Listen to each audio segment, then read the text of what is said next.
The phone rang. I remember the shrill sound like it was carved into my skull. My father's lawyer, the one I'd always trusted to be neutral, fair, professional. "Hello," I said, trying to keep my voice steady. Abdul, the lawyer started, his tone clinical, almost rehearsed. "Bastum calling regarding your father Sep's will." I smiled nervously. "Yes? Is everything okay?" There was a pause. A long one. The kind that presses down on your chest. "I'm afraid. You've been removed from the inheritance." I laughed. A short, sharp laugh that sounded like cracking glass. "What? You won't be receiving anything. The entire estate has been allocated to your siblings." Something inside me stopped. My vision blurred. I gripped the edge of the table, nails biting into my palms. That can't be right. There must be some mistake. The lawyer sighed. "I reviewed it with the family. This is exactly what your father wanted. The will is legally binding." I felt my throat tighten. My chest felt hollow, like the air had been sucked out of the room. "No? You cert lying. You cert lying." "I've stum not Abdul. I've stum very sorry, but there stum's nothing more I can do." I slammed the phone down, my hands shaking. The ringing in my ears was louder than the silence that followed. My mind raced. How could this happen? I could almost see my father smiling at me from some memory, whispering, "I've got your back," and now nothing. Betrayal. Pure, bitter betrayal. I remembered the dinners, the laughter, the quiet conversations we shared, all of it, gone, erased by signatures on paper. I called back immediately. "You've got to be kidding me. I need to speak to someone, anything." The lawyer Sep's calm voice came again. Seps explained everything. "All legal documents have been signed. There is no recourse." I felt rage bubble up, uncontrollable. "No recourse? You mean to tell me I just lose everything my father built? My birthright? Because they decided I wasn't step worthy?" "Abdul," he said slowly, almost gently, "it's steps not a question of worthiness. It's steps simply what the will states." I laughed bitterly. "Not a question of worthiness? You were his confidant. You sat in that room while he decided my fate. And now you act like a messenger, like this is incept or murder. Emotional murder." "Please, Abdul, calm down. There is nothing more to discuss." I hung up again, heart hammering, vision swimming. I replayed the call over and over in my head. Every word, every pause, every inflection, it was a knife twisting, turning, digging deeper. Why had no one told me sooner? Why did it feel like everyone had been waiting for this moment? I felt the world tilt. I wanted to scream, to throw something, to break everything in my path. I sank into the chair, chest heaving. My fingers trembled as I pressed them to my temples. Disbelief, rage, grief, all swirling, indistinguishable. And then, slowly, a spark, a seed of something darker. They thought they could erase me. They thought I'd crumble. They thought I'd accept it. I clenched my fist so hard, my nails dug into my palms. "No," I whispered. "I'm not finished. Not yet." The lawyer's words echoed in my mind. There is no recourse. But what did he know? What did anyone know about the fire building inside me? I stared at the phone, trembling. The world felt smaller, colder, sharper. Every memory of my father, every laugh, every late-night conversation, tainted now with betrayal. I whispered again, almost to myself, almost like a vow. "You can erase me. Not like this. Not ever." And for the first time I realized, I wasn't just hurt, I wasn't just angry, I was awake, and I was already thinking about how to make them pay. The apartment felt smaller than it had yesterday. I paced, back and forth. Walls closing in, the air tasted heavy, empty, silent, except for my own ragged breathing. I touched the table. The edges were cold, the same table my father once leaned on, laughing at my terrible jokes. Now it was just furniture, just another reminder. I whispered, almost to myself, "How did it come to this?" My phone buzzed. A message from my sister. I froze. "Hope you're doing okay. You're all handling things as Dad wanted. Take care." I laughed. A short, bitter sound. "Handling things as Dad wanted," I muttered. "What does that even mean? They erased me from everything." I remembered my mother Sip's voice. Soft, soothing. always gentle. Abdul Donset, let anger cloud your mind. I closed my eyes, searching for that voice, the warmth, but it was a ghost now, a memory with edges too sharp to hold on to.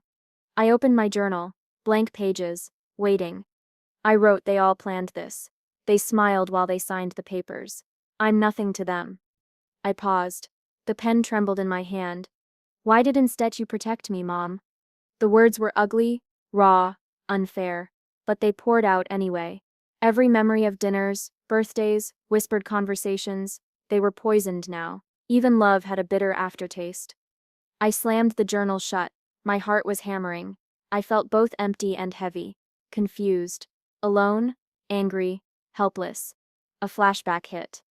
My sister's laughter at last year's birthday party. She had cut the cake. Everyone cheered. I sat in the corner, quiet, invisible. But no one noticed. She had always been the favorite. Mom laughed more at her jokes. Dad smiled more at her questions. And now, even in death, that favoritism followed me. I pressed my palms to my face. I could feel my jaw tightening. I could taste the bile of betrayal. The lawyer's words returned, echoing in my skull. It's what your father wanted, legally binding. I wanted to scream. I wanted to throw something, break everything. But instead, I sat on the floor, knees to chest, letting the silence crush me. Minutes passed. Hours, maybe. I didn't notice. The city outside my window went on. Cars honked. People laughed. The world didn't stop for my heartbreak. I pulled out the journal again. This time I wrote letters I'd never send, to Dad, to Mom, to my sister. Dear Dad, you promised me everything. You promised you'd always be there, and then you left me nothing. Not even memories I can trust. Dear Mom, where were you when they erased me? Were you just watching? Dear sister, you smiled while I suffered. Did it feel good, to win at my expense? I stopped writing. My hand ached. My mind raced. The shock of the inheritance, the betrayal was worse than grief. It was paralysis. Then I realized something. The lawyer hadn't just done his job. He had orchestrated this like a surgeon, precise, calculated. Every clause in the will was a dagger, not a mistake, not negligence, but personal. I remembered the way he looked at me during the call, calm, professional, but there was satisfaction there, a quiet, I've done my duty. I felt rage building. Not the screaming kind, not yet, something deeper, cold, focused. I whispered into the empty apartment, you think this breaks me? You think I still crawl away? The walls seemed to pulse with silence. No answer, no comfort, just me, and the echo of every smile that had been turned against me. I lay down on the couch, staring at the ceiling, my journal open beside me. I traced words I'd written, betrayal, anger, powerless, alone. And then I realized something else. This silence, this agony, it wasn't the end. It was the beginning. Every lie I'd been told, every memory tainted, every laugh that had cut into me, it was fuel. Fuel for what? I didn't know yet, but I would find out. Slowly, carefully. I clenched my fists, letting the tension flow through me, anger, confusion, heartbreak, all shaping into something sharp, something I could hold on to. I looked out the window at the city lights. They didn't care, nobody did, and that was perfect. Because soon, I would make them care. But first, I had to survive this. I had to sit in this agony, taste it, let it sink in, let it mold me. The silence pressed down, but I whispered to it anyway. You think you can erase me? Watch me. Watch how I rise from this. And for the first time, the loneliness didn't feel empty. It felt like armor. The thought hit me like fire. If the lawyer had orchestrated this, maybe I could turn the law against them.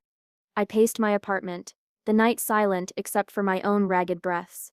The city lights outside blurred into streaks as my mind raced. Rage and clarity collided, sparking something I hadn't felt in weeks. Power. Determination. I whispered to the dark, you think you can erase me? Watch this. I pulled out the folders I'd salvaged, the estate documents, the signed contracts, the lawyer's notes I'd begged him to send. Each sheet of paper felt heavier than the last, but I wasn't crushed. I was sharpening. Hours passed. I reread, highlighted, scribbled notes, legal loopholes, contradictions, vague clauses, oversights. tiny gaps no one else had noticed. Wait, what's this? I muttered, finger tracing a line in my father's will. My pulse quickened, a phrase that should have been binding but wasn't. I leaned back in my chair, chest heaving, rage coursed through me, hot and dangerous, but clarity followed it.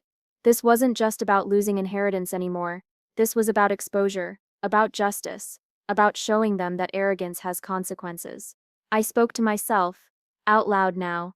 Every hour I spend here, every word I read is a victory. They didn't think I spent fight. They didn't think I spent notice. I remembered the lawyer's smug expression during that first call, calm, professional, satisfied, like he'd won a game only he knew I was playing. Well, I whispered, games can be reversed. I researched relentlessly. Case law, precedents, loopholes. I called law libraries at midnight, demanded old rulings, scanned legal forums. Every contradiction I found, I documented. Every vague clause, I analyzed. I cross-checked dates, signatures, witnesses. Hours melted, coffee cups multiplied. The city fell silent, but my apartment burned with my own energy. I could feel the transformation, slow and surging. Confusion and heartbreak had been stripped away. I was no longer the powerless one. I was a storm contained in a human frame. I scribbled notes rapidly. If I expose this, they said look foolish. Not just foolish, criminally negligent. They weaponized law against me. Now I weaponize it against them. I paused, hand trembling over the papers. Rage softened into satisfaction. Not the cruel satisfaction of someone broken. It was deliberate, measured, dangerous. Step 1, I whispered. Identify the loopholes. Step 2, gather evidence. Step 3, my lips curled, make them pay. Publicly. I imagined it, headlines, revelations, the smug faces of my siblings and the lawyer crumbling, every eye that had ignored me, every laugh that had cut me. They would see, they would know. I opened my laptop. Legal documents scanned, notes organized. I drafted timelines, highlighted contradictions in red. I rehearsed conversations in my head. You think you are untouchable? Watch how you crumble under your own arrogance. My journal sat open on the side, filled with raw thoughts from the nights of agony. Now the writing shifted. Anguish transformed into strategy. Words became plans. Letters I'd never sent, drafted as evidence, reminders, warnings. I whispered again, almost to myself. This isn't set just revenge, it's set just exposure, public acknowledgement, karma with a signature. I leaned back, staring at the ceiling, imagining every move. The lawyer thought he was untouchable. My siblings thought I'd vanished. They didn't know I was reading, analyzing, learning, every page of law, every case precedent, every overlooked detail. It became ammunition. And with each revelation, my rage solidified into empowerment. I wasn't just angry anymore. I was ready. I paused, hand on the stack of papers. My chest tightened with anticipation. This wasn't about crying in silence anymore. This was about taking control.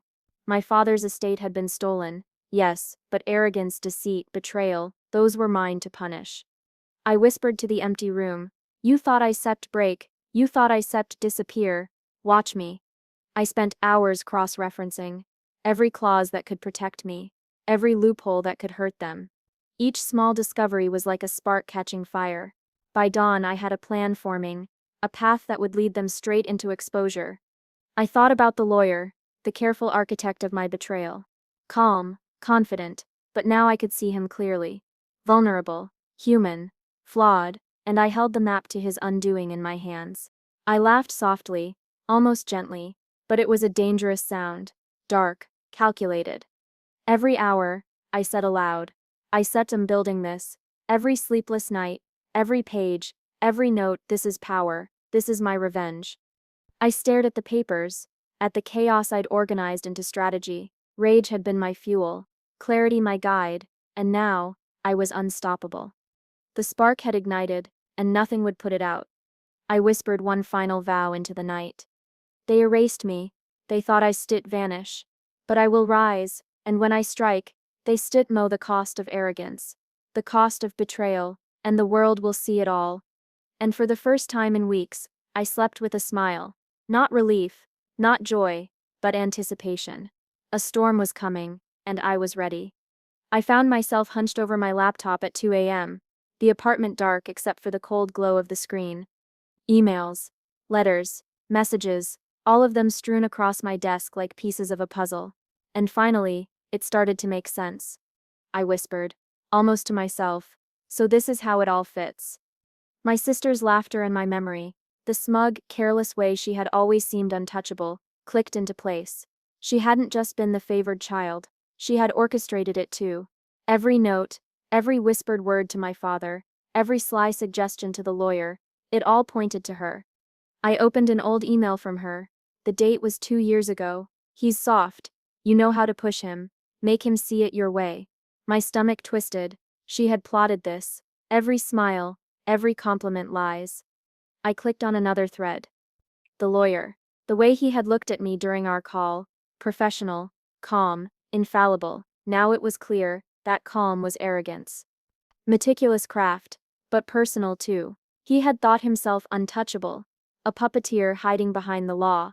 I muttered, they thought they could hide everything, but nothing is invisible. I connected the dots. The letters my father had sent me years ago, the birthday notes, the small gestures of love. I had thought them genuine, but now, they were overshadowed by a network of manipulation. Alliances, small betrayals building into one big lie, my disinheritance. I whispered the truth aloud. It wasn't stat, just luck, it was calculated. Every moment, every signature, every word. And then a thrill ran through me. Not the warmth of joy, not the relief of discovery, something darker. Power, knowing, holding in my hands the truth that could unravel them. I called my lawyer friend, someone outside this circle. I didn't speak much, only let him know I was gathering evidence, connecting communications. His voice low and cautious, asked, "You set sure about this?" "I set men sure," I said.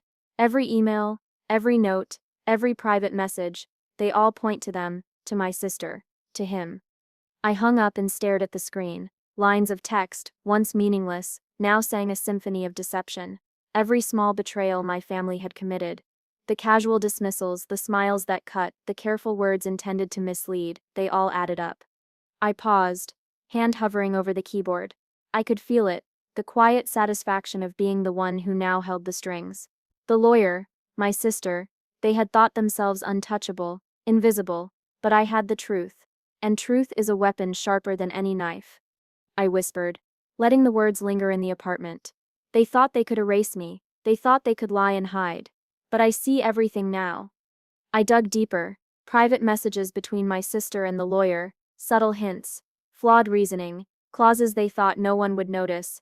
Every oversight became ammunition, every word, every misstep, a point in my favor.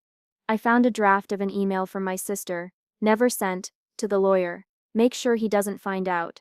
He's clever, but we can stay ahead if we are careful. My fingers clenched around the mouse. Careful? Clever? They had underestimated me.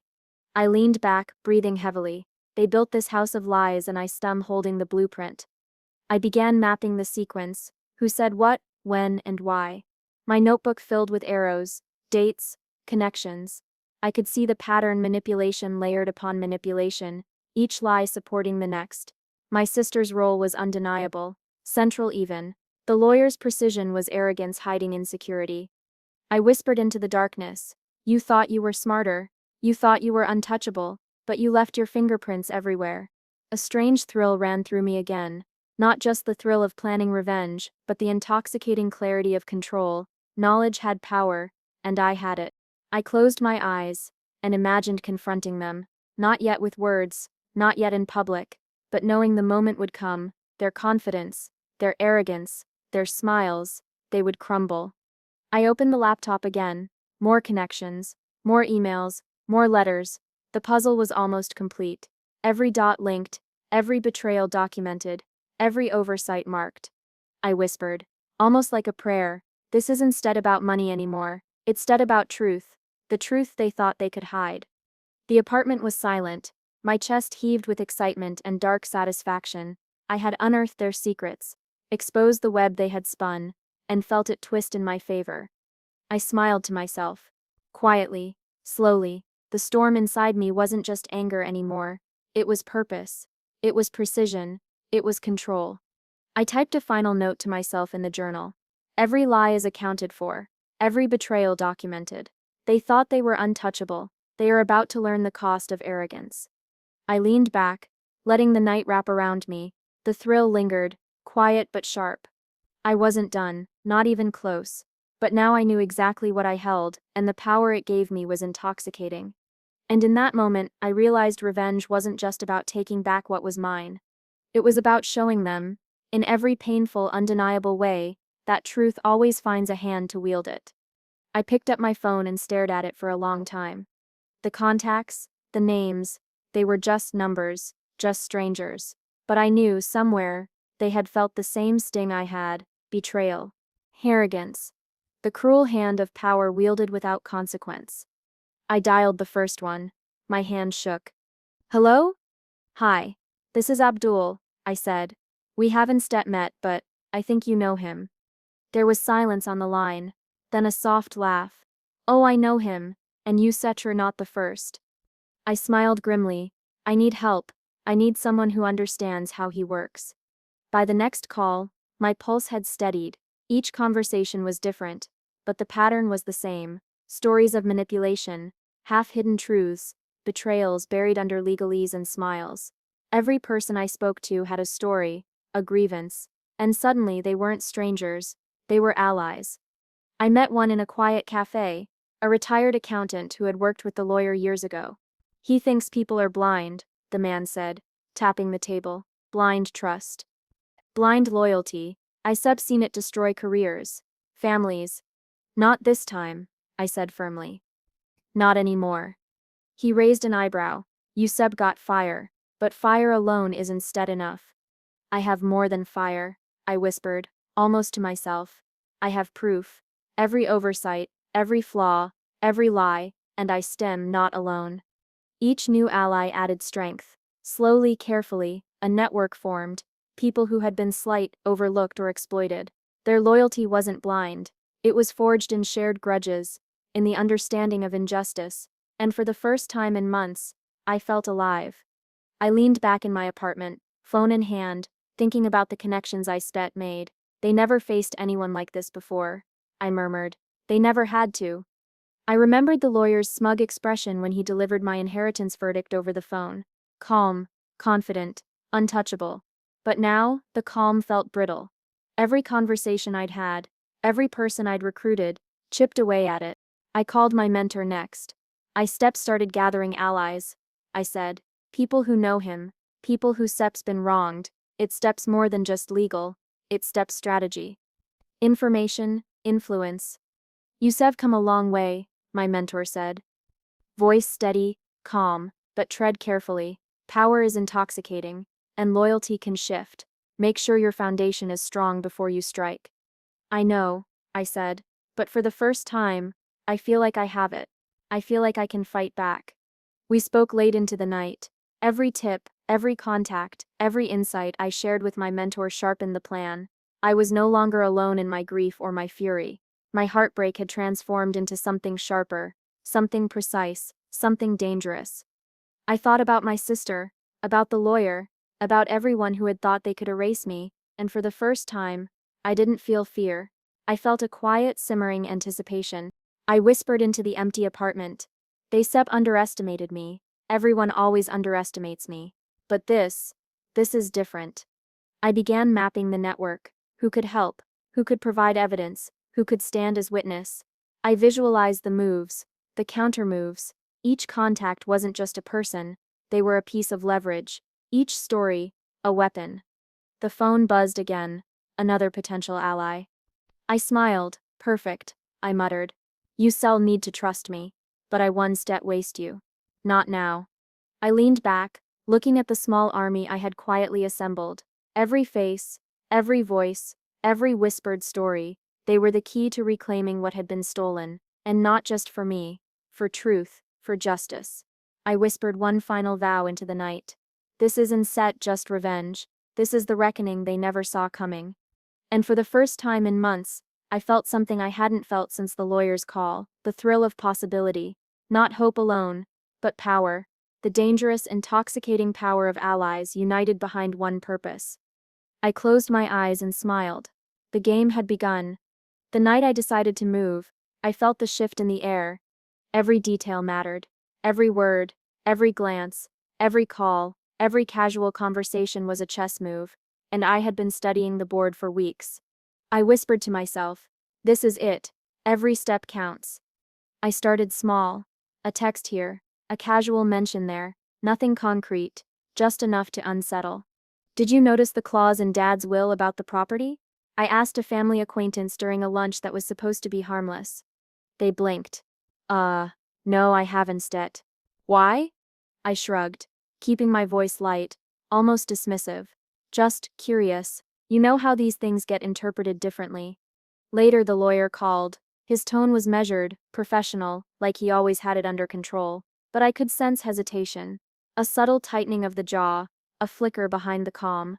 "I've been reviewing some documents," I said casually. "Found a few things that don't stet line up. Small discrepancies, I think." There was a pause. Then discrepancies. "In what sense?" "Minor," I said. "Dates, signatures. Maybe nothing, but I thought you should know I sit him looking." He didn't know it yet, but the seed had been planted. Paranoia is a powerful ally. And my sister, she was even easier. Her arrogance worked in my favor. I called her under the pretense of concern. "Hey," I said, voice soft. "I was just thinking about Dad Sep's old estate documents. Have you reviewed them recently?" Her laugh was sharp, brittle. "Why? You trying to find another excuse to complain?" I smiled to myself. "No, just curious. You know, making sure everything sups proper." Her voice hardened. "Everything sups fine. Don't sept worry about it." But I could hear it. An edge. A crack in her armor. She thought she was untouchable. And that made her reckless. Small comments, careless slips, hints that revealed more than she intended. Each one I noted, every reaction logged. My journal became a map of their weaknesses. I wrote every phone call, every meeting, every glance that lingered too long, every slip of the tongue, every twitch of anxiety. I whispered into the empty apartment, "This is working. You stir unraveling without even knowing it." I met an old family accountant who had worked with the lawyer years ago. I smiled as I asked, "Ever notice how he overplays control, makes people trust blindly?" He chuckled softly. "All the time. Nobody questions him, until they do." "Until now," I said.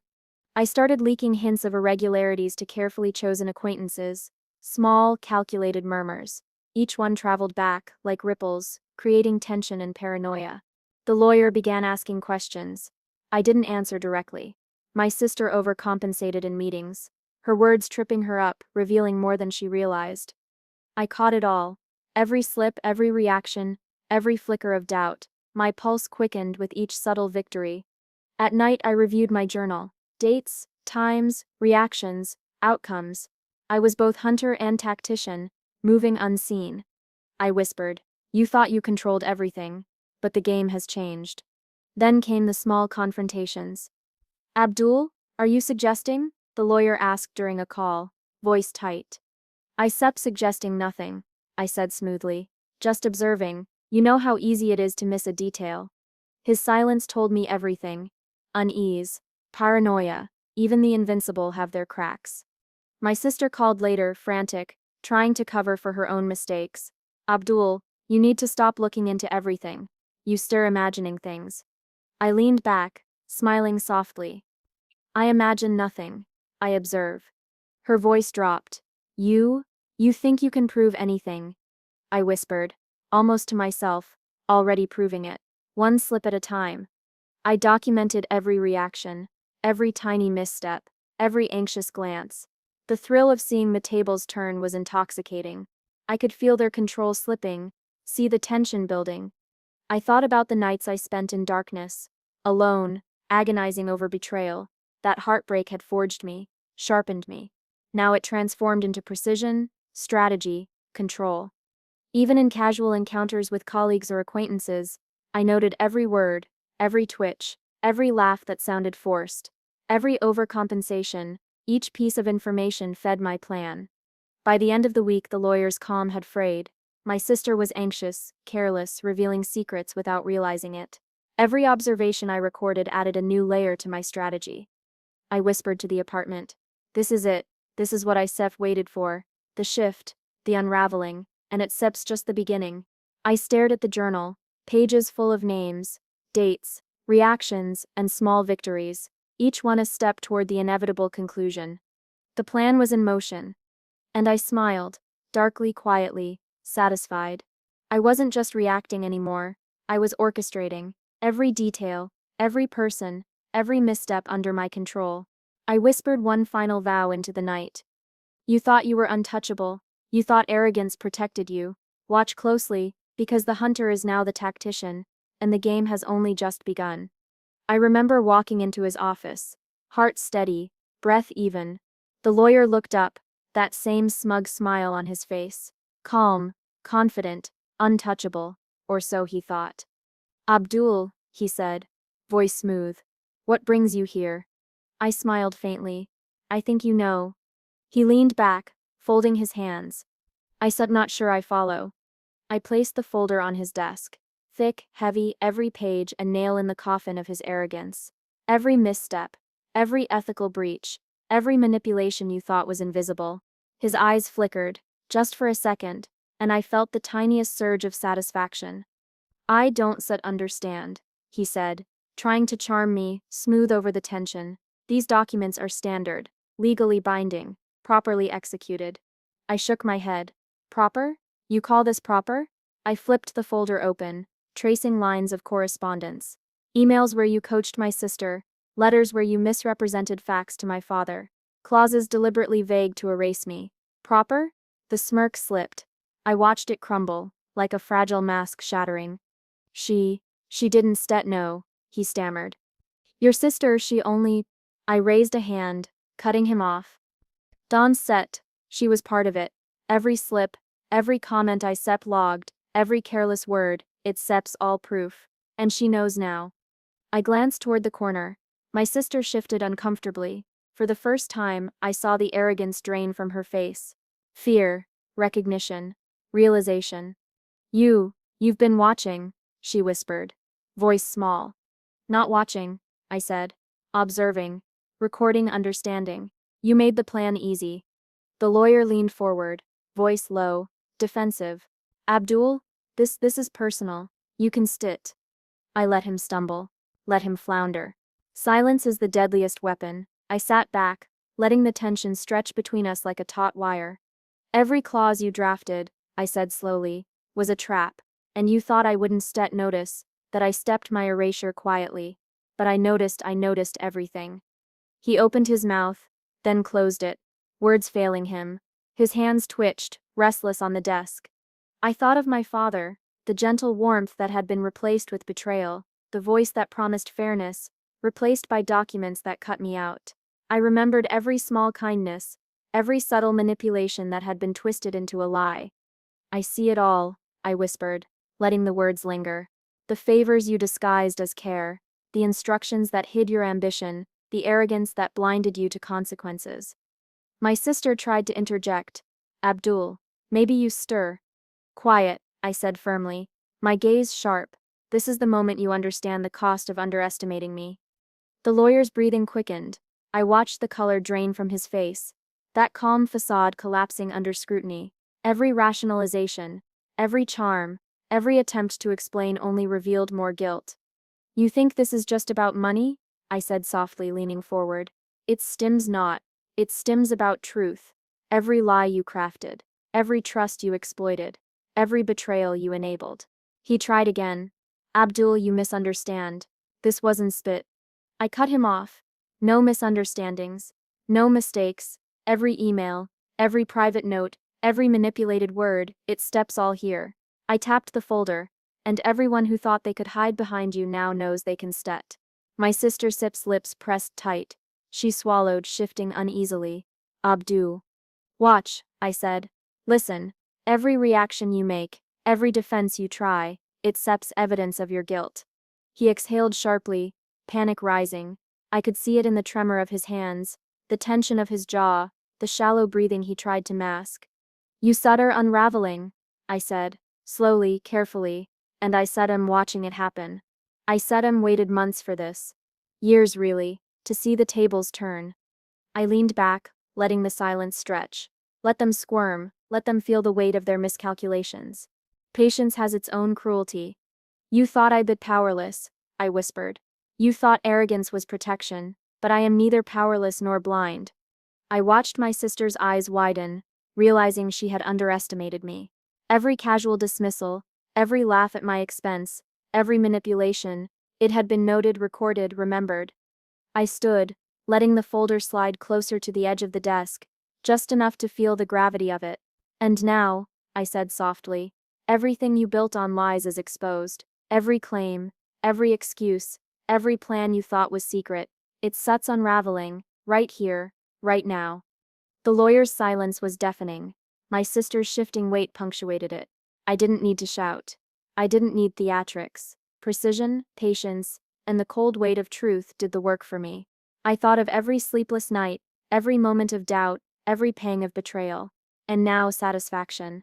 Not relief, not triumph. Satisfaction. You underestimated me, I said, voice low and dark, and that was your first mistake. You shalt make the rest soon enough. I turned to leave, my journal tucked under my arm, my mind already racing through the next moves.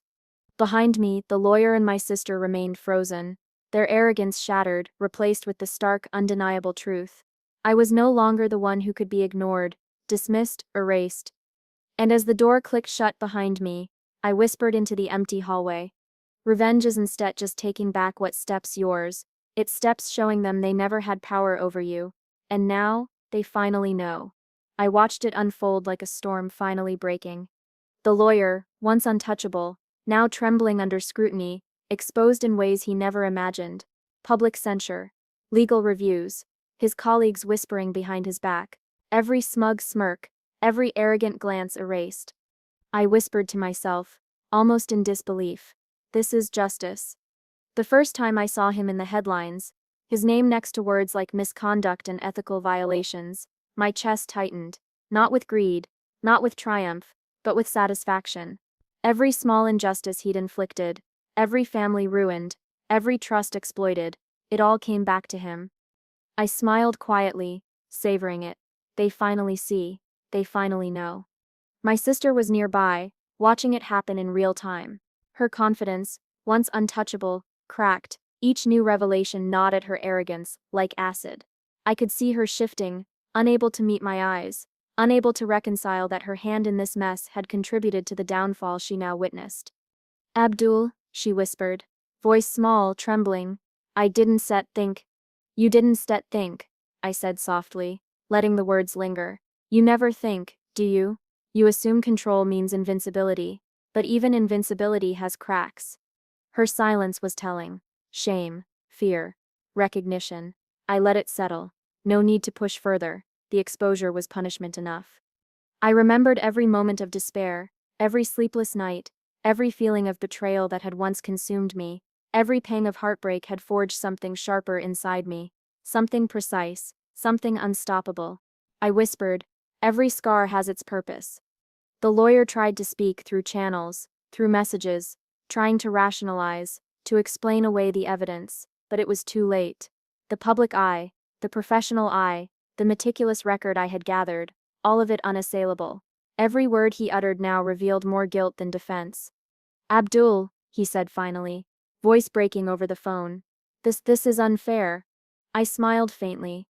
Unfair? No. This is consequences. You built a house on lies, and now it steps collapsing. I hung up and stared at the ceiling, not for anger, not for revenge, but for release. It was strange, that quiet satisfaction that comes from seeing the scales finally balance, not wealth, not inheritance, power restored to truth, recognition for what had been stolen, dismantling of their false authority, that was victory. I thought back to the inheritance, the clause that cut me out, the lawyer's carefully drafted traps. I realized I hadn't needed the money, I hadn't needed the documents. All I had needed was clarity, patience, and the courage to act. The victory wasn't in what I gained, it was in what I exposed. I whispered to the empty apartment. I didn't need it, I only needed the truth. My allies, the network I'd formed, watched from the sidelines as events unfolded. Their shared grudge, their loyalty, had become an extension of my strategy. I could feel their energy, their quiet satisfaction blending with mine. We had dismantled arrogance, exposed lies, and reclaimed what was lost, not in material terms, but in justice. I recalled my father's voice, gentle, trusting. His faith had been manipulated, twisted into a weapon by those he trusted. I felt the weight of that betrayal ease slightly as I realized the wrongs weren't invisible anymore. Every carefully laid lie was now in the light, undeniable. I whispered, "You thought you could erase me. But every move you made, I anticipated. Every slip, every arrogance accounted for." The lawyer's disgrace was complete. Colleagues avoiding him, former clients withdrawing support, public scrutiny unrelenting, and my sister finally quiet, humbled, could only watch. "You underestimated me," I said softly, more to myself than anyone else. "You underestimated how far a person can go when they said been wronged, when they said endured." The truth felt heavier than any inheritance. Sweeter too. I didn't need applause, recognition, or validation. I had the knowledge, the strategy, and the satisfaction of seeing justice unfold naturally, inexorably. I walked past the window, looking out at the city lights. The chaos of the streets mirrored the storm I had orchestrated in miniature, the ripple of consequences traveling outward from one small, precise action. I whispered, almost reverently, every scar, every betrayal, every sleepless night, it all mattered. I mattered. My sister finally spoke, voice low, almost broken. "Abdul, I see now. I see what you were all this time." I nodded once. No words were needed beyond that. Recognition, admission, awareness. That was enough. And for the first time, truly, I felt free. I thought about the lawyer again, about his smug arrogance, now fractured and dismantled, about the years of manipulation, now exposed and condemned. I realized something vital. Revenge isn't about retribution alone. It's about creating an undeniable truth that others cannot deny. I whispered one last vow into the quiet night. I am not broken. I am not silent. I am not powerless, and anyone who tries to erase me will meet the same reckoning. The city moved on below me, indifferent, but I didn't care. The storm had passed. The scales had balanced. Justice, cold and precise, had arrived. And I, scars intact, heart tempered, mind sharp, stood untouchable. I stepped outside and felt the air differently that day. Lighter, sharper, clean. The chaos, the betrayal, the long months of planning, they were behind me, not erased, not forgotten, but behind me. I smiled faintly. Finally, I whispered. Finally, it sets my life again. The lawyer's fall, my sister's shame, the awkward apologies from family, they existed now only as echoes. Background noise, static in a life I was rebuilding from scratch. I walked through the apartment I'd chosen. Small but mine, every corner was a statement. My rules, my space, my control. I touched the journal I'd filled during the storm, the map of betrayals, observations, victories. It had served its purpose. Now it was a reminder I survived, I adapted, I thrived. I heard a knock on the door. "Hey," said a familiar voice. "One of the allies I stitched recruited during the plan. Thought I stitched check in. You doing okay?" I smiled. Truly this time. Better than okay. I stemp alive, and not just surviving. Living. They nodded. "You earned this." "No," I said softly. "I earned me." It hit me then. That was the real victory. Not money, not inheritance, not revenge. Me. My resilience, my ability to endure betrayal and emerge stronger. I poured a cup of coffee and looked out the window. The city stretched beneath me. Busy, indifferent, chaotic, and yet for the first time I felt untouchable. Not because of fear, but because I had finally faced my own limitations and surpassed them. I remembered every sleepless night, every pang of heartbreak, every pang of doubt, every flicker of fear, and I realized that all of it had built something stronger, sharper, unbreakable. My phone buzzed, a message from a new project, an idea I stead ignored for years. I smiled. "This," I whispered, "this is mine to build." I thought about the friends, the allies, the people who had been wronged and had stood with me. Together we were a network of resilience. We didn't need anyone else's approval. We didn't need permission. We had rebuilt our strength from scraps of betrayal and forged it into something unstoppable. A knock on the door again. Another ally, a partner in a venture I had only just started. "You ready to make this happen?" they asked, eyes bright with energy. I laughed softly. I was born ready. Let's do it. We sat together, plans spread across the table, ideas bouncing, energy flowing, and for the first time in months, maybe years, I felt light, free, unburdened. The shadows of the past still existed, but they no longer controlled me. I thought about my sister, about her arrogance, her mistakes, her shame. I didn't need revenge anymore. Not really. She had been humbled by the truth, and that was sufficient justice. I carried no malice, only understanding. "Abdul," one of my allies said, voice quiet, "you look different, stronger." I nodded. "I am different, because I survived, because I fought, and because I learned to trust myself again." The inheritance? Irrelevant. The power they tried to steal? Irrelevant. What mattered now was me, my choices, my life, my strength.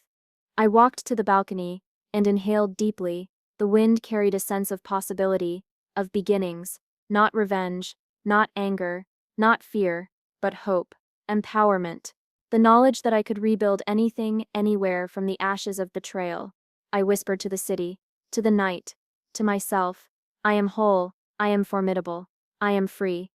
I sat back with a journal of new ideas, projects, dreams I'd postponed for too long, and for the first time the pages were mine alone, blank spaces for creation, for growth, for me.